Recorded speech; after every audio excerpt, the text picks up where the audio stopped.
হাই friends, এতিয়া ডিচেম্বৰ মাহ। ডিচেম্বৰ মানে কি? পিকনিক। অসম মানে পিকনিক, পিকনিক মানে অসম। বস্তুটো তেনেকুৱা মানে ডিচেম্বৰ পৰিল মানে পিকনিক ষ্টাৰ্ট হ'ল। পিকনিক মানে আকৌ কি? অসম। অসম মানে কি? পিকনিক। পিকনিকো আকৌ বিভিন্ন প্ৰকাৰৰ পিকনিক, বুজা নাই?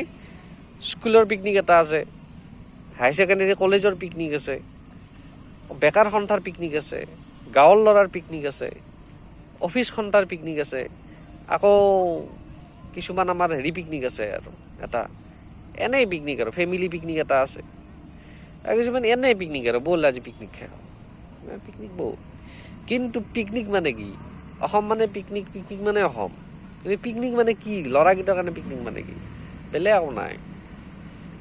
বাছ নদী এটা থাকলি হ'ল, তাতে মাংস বনাব, মাল থাকব, মালে মাংস খাব, এই পিকনিক। বেলেগ একো নাই। আৰু চাউণ্ড বক্স লাগব, ডাঙৰ ডাঙৰ চাউণ্ড বক্স বজি থাকব, সেই পিকনিক। ছোৱালীকেইটাৰ কাৰণে কি পিকনিক? ছোৱালীৰ কাৰণে বেলেগ পিকনিক একো নাই। সিহঁতৰ কিবা থাকে নাথাকে, মাছ মাংস কিবা আছে নে নাই? ৰিলছ বনাব পাৰিব লাগিব।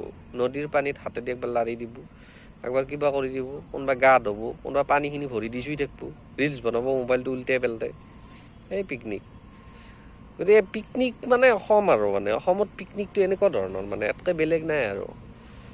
এই পিকনিকে চলি থাকিব আৰু কিছুদিন। এই বিহু নাহাক লাগি পিকনিকে চলি থাকিব। তাৰপিছত আৰু বিহু চলিব কেইদিনমান। এতিয়া পিকনিক চলি আছে, বুজি পাইছি না? গতিকে চবেই পিকনিকৰ মজাটো লওক। মদে মাংসই খাইছে চবেই, খাই থাকিব, নাখাওঁ আৰু চাই থাকিলে হ'ল। সেইটোৱে আৰু।